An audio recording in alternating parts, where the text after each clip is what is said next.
warahmatullahi wabarakatuh.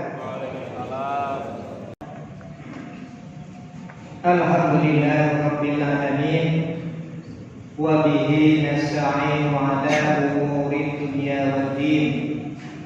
Asyhadu an la ilaha illallah wa asyhadu anna Muhammadan abduhu wa rasuluhu la nabiyya ba'da. Allahumma salli wa sallim wa barik ala sayyidina Muhammadin al-Fatih lima ukhadaka wal khatimi lima sabaq nasiril haqqi bil haqq wal hadi ila siratikal mustaqim wa ala alihi wa sahbihi haqqa qadarihi wa miqdaril azim. Amma ba'du, fa ya ayyuhal hadirun ittaqullaha haqqa tuqatih wa la tamutunna illa wa antum muslimun. Wa qala ta'ala fil Qur'anil 'azim, a'udzu billahi minasy syaithanir rajim, wa in istaghfiru rabbakum tsumma tubu ilaihi ila akhir ayat. Pertama, mari sama-sama kita panjatkan puji syukur kita kehadiran Allah Subhanahu wa ta'ala. Hari ini kita bisa memenuhi salah satu kewajiban yang diperintahkan oleh Allah Subhanahu wa ta'ala, yakni salat Jumat berjamaah. Salawat teriring salam semoga tercurahkan kepada junjungan alam Nabi kita Muhammad sallallahu alaihi wasallam. Hadirin yang dirahmati Allah Subhanahu wa taala, hari ini kita sudah hampir ditinggalkan oleh bulan Dzulqa'dah, bulan yang sering dilupakan, padahal Allah memuliakan bulan Dzulqa'dah salah satunya di antara bulan-bulan yang lain. Ada 4 bulan yang dimuliakan oleh Allah.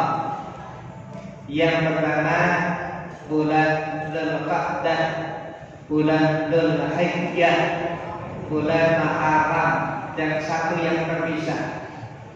Mudah-mudahan waktu yang tersisa ini di bulan Dzulqa'dah ini Allah senantiasa melimpahkan taufik hidayah-hidayahnya kepada kita, sehingga kita bisa mengisi sisa umur kita dengan amal ibadah yang insya Allah diterima oleh Allah Subhanahu wa ta'ala.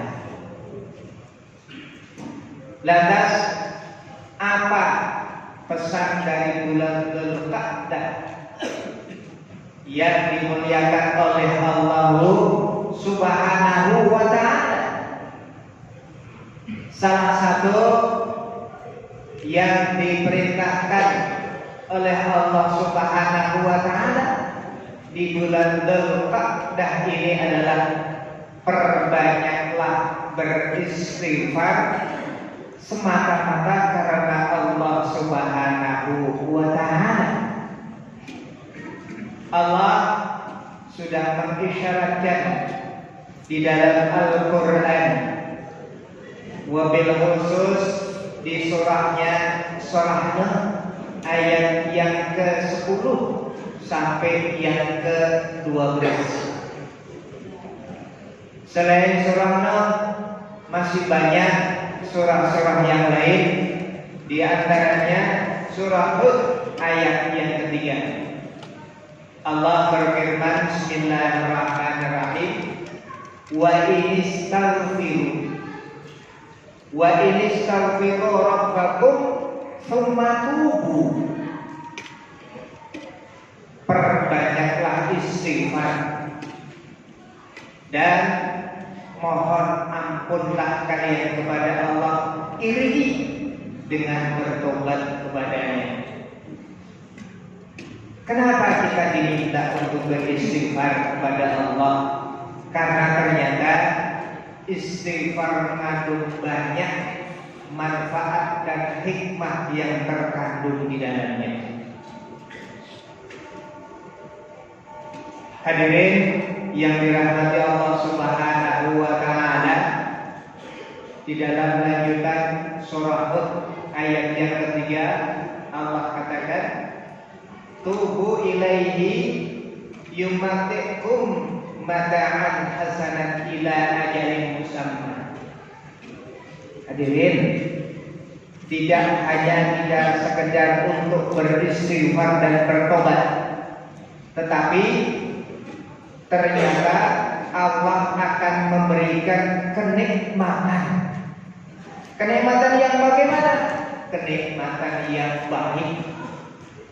Maksudnya bagaimana kenikmatan yang baik? Yang terus menerus, manakala kita juga mendawakan, melazimkan beristighfar dan bertobat kepada Allah Subhanahu wa taala. Kalau ditanya kebaikan yang terus-menerus sampai kapan? Sampai kita bosan untuk beristighfar dan bertobat kepada Allah Subhanahu wa taala. Bisa jadi kita bosan, bisa jadi kita sampai capek untuk beristighfar, tetapi ternyata Allah amat sangat mencintai kita, yakni orang-orang yang beristighfar, yang bertobat kepada Allah. Sebagaimana Allah firmankan, innallaha yuhibbut tawwabin wa yuhibbul mutatahhirin. Sungguh Allah amat sangat cinta kepada orang-orang yang bertobat dan orang-orang yang mensucikan dirinya. Hadirin, kalau Allah saja cinta kepada kita yang mendawamkan diri untuk bertobat, beristighfar, sebab apa? Orang yang beristighfar dan bertobat karena dia menyadari. Sadar dari mana?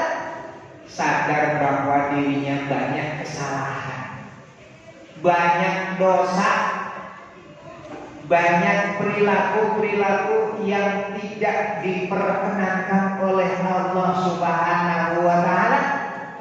Maka kembalilah kepada Allah dengan beristighfar, dengan bertobat. Karena apa? Tobatnya orang-orang yang sadar akan kesalahannya. Sungguh Allah amat sangat cinta.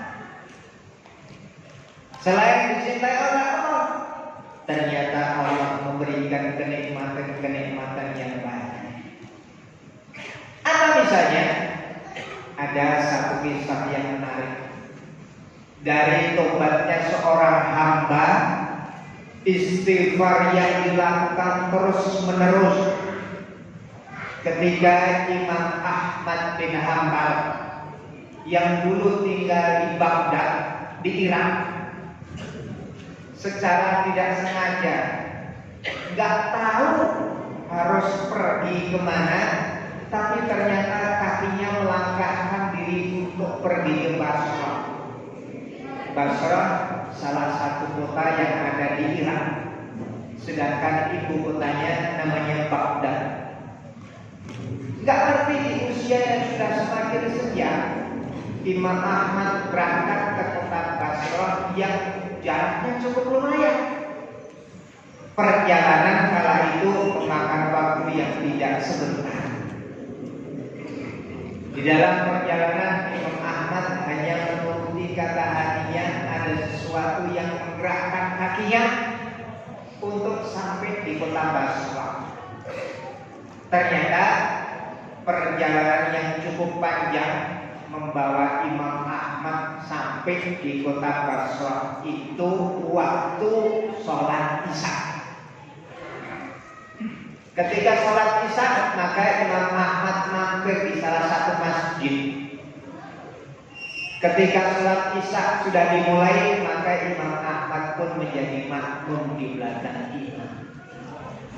Padahal kalau kita tahu sudah ada orang alim sekali berimam Ahmad, tentu seorang imam akan mempersilahkan beliau untuk menjadi imam. Tapi ternyata Imam Ahmad tidak seperti itu. Beliau ikut menjadi makmum. Selesai sholat, jamaah yang lain sudah pulang. Imam Ahmad masih berzikir asik di dalam masjid. Ketika yang lain sudah pulang, maka kemudian Imam Ahmad rebahan di dalam masjid. Tiba-tiba salah seorang marbot menghampiri beliau. Ya Syekh, sholat isya sudah selesai. Silakan Anda keluar dari masjid. Ternyata si marbot juga nggak tahu kalau yang disuruh pergi adalah Imam Ahmad bin Hanbal. Bahkan ditanya, ya Syekh, ada keperluan apa Anda di sini? Jawab Imam Ahmad, saya ini musafir, saya perlu istirahat, saya ingin rebahan dalam masjid. Kata marbot, enggak bisa, Anda harus keluar dari masjid. Masjid akan dikunci. Sampai Imam Ahmad didorong supaya keluar dari masjid. Hadirin yang dirahmati Allah Subhanahu wa taala, setelah didorong keluar dari masjid, masjid dikunci sama marbot. Maka kemudian Imam Ahmad, karena memang tidak punya saudara, nggak punya tujuan yang pasti, maka kemudian beliau duduk di ember masjid. Ketika beliau juga sedang nyender, kemudian tertidur, disamperin lagi sama marbot. Ya Syekh, Anda sudah diminta untuk keluar dari masjid. Saya ada di ember masjid. Saya ini musafir, saya kelelahan, saya ingin istirahat di sini. Marbot kata terus, nggak bisa. Di ember juga nggak diperkenankan. Silakan Anda keluar. Saya ini musafir, nggak bisa. Bahkan sampai didorong-dorong keluar dari ember masjid. Masya Allah. Orang alim nggak akan menunjukkan jati dirinya, bahkan kepada seorang marbot sekalipun. Dia akan menyimpan dirinya siapa. Hadirin, ternyata apa yang diperlakukan sama Imam Ahmad, ada seorang pedagang roti yang berhadapan dengan masjid, rumahnya kecil sekaligus rumahnya jadi toko roti. Dari tadi Imam Ahmad didorong-dorong, diperhatikan sama beliau. Maka ketika diusir untuk yang kedua kalinya, si tukang roti tadi melambaikan tangan. Wahai Syekh, silakan datang ke sini. Rumah saya meskipun kecil, cukup untuk istirahat Anda. Silakan Anda masuk ke rumah saya. Maka kemudian Imam Ahmad pun mendatangi dan masuk ke dalam rumahnya penjual roti sekaligus toko yang dipergunakan oleh si empunya rumah. Ternyata ketika Imam Ahmad duduk di samping si penjual roti ini nggak pernah nanya, kecuali ditanya sama Imam Ahmad. Dalam kesibukannya, si pedagang roti tadi sedang membuat adonan roti. Sambil mengaduk-aduk adonan tadi, setiap kali memasukkan satu bahan, si pedagang roti tadi beristighfar. Memasukkan satu bahan lagi, istighfar lagi. Memasukkan adonan lagi, istighfar lagi. Maka kemudian Imam Ahmad penasaran. Wahai Bapak, bolehkah saya tanya? Oh silakan. Anda sudah lama berdagang roti di sini, kurang lebih 30 tahun. Saya perhatikan setiap kali Anda memasukkan satu bahan sebagai bahan adonan roti, Anda melafalkan sesuatu. Boleh saya tahu? Kemudian pedagang roti, saya selalu beristighfar. Setiap kali saya melakukan seperti ini, beristighfar. Ditanya lagi sama imam, selama itu pula kau melakukan hal yang sama? Betul. Selama itu pula saya melakukan istighfar setiap kali saya melakukan kegiatan ini. Selama 30 tahun? Betul. Lantas apa yang Anda inginkan dengan kalimat yang Anda lazimkan setiap kali Anda melakukan perbuatan? Wahai Syekh, setiap kali saya bernadar kepada Allah, berhajat sama Allah, tidak satu pun yang saya hajatkan tidak dikabulkan oleh Allah Subhanahu wa Ta'ala. Yang belum cuma satu. Imam Ahmad makin penasaran. Apa itu? Saya bermunajat kepada Allah supaya saya dipertemukan dengan Imam Ahmad. Seketika itu Imam Ahmad takut. Allah Akbar. Ada apa ya? Saya ternyata nggak tahu mesti ngapain berangkat dari Baghdad ke Basrah. Ternyata karena istighfarmu. Jadi Tuhan adalah Imam Ahmad. Allah. Keduanya berpelukan, nangis. Nggak nyangka seorang pedagang roti dipertemukan dengan seorang Imam Ahmad yang begitu terkenal. Bahkan sampai hari ini kalau kita belajar nggak pakai Quran, ada yang namanya mazhab Imam Hambali. Karena apa? Imam Ahmad bin Hanbal. Berarti ini adalah mazhabnya Imam Ahmad. Begitu nikmatnya seorang yang sudah beristighfar sekian tahun, hajatnya dipenuhi oleh Allah. Tidak satu pun yang tidak dipenuhi, kecuali yang terakhir, mohon supaya dipertemukan dengan Imam Ahmad. Dan hari itu Allah pertemukan hajatnya orang yang berhajat dengan beristighfar kepada Allah tanpa jeda. Maka hadirin, di bulan Dzulqa'dah ini masih ada beberapa hari ke depan. Yuk lazimkan mulai hari ini kita beristighfar semata-mata karena Allah Subhanahu wa Ta'ala. Insya Allah kita berazam kepada Allah, berhajat kepada Allah melalui wasilah istighfar. Allah akan mengabulkan hajat-hajat kita kelak di kemudian hari. Insya Allah wasilah ibrah yang disampaikan oleh Imam Ahmad bin Hanbal melalui istighfar. Dan kedua, dari pedagang roti yang melazimkan istighfar, menjalankan perintah Allah, salah satunya adalah sholat Hud ayat yang ketiga. Itu menjadi pemicu buat kita untuk melazimkan istighfar di masa-masa yang akan datang. Mudah-mudahan semua hajat kita dengan wasilah istighfar senantiasa diijabah oleh Allah Subhanahu wa Ta'ala. Aku qauli hadza wa astaghfirullahal azim li wa lakum wa lisa'iril muslimina wal muslimat wal mu'minina wal mu'minat wastaghfiruh innahu wal ghafurur rahim.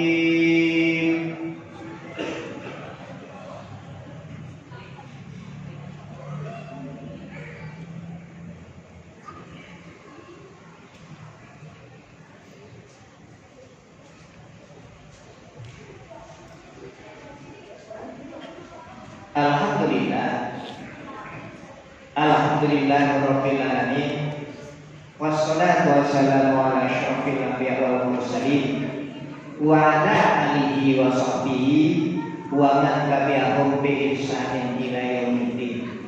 Amma ba'du, fa ya ayyuhal hadirun ittaqullaha mastata'tum wa sari'u ila maghfiratin min rabbikum wa jannatin 'arduhas samawati wal ardu 'iddat lil muttaqin.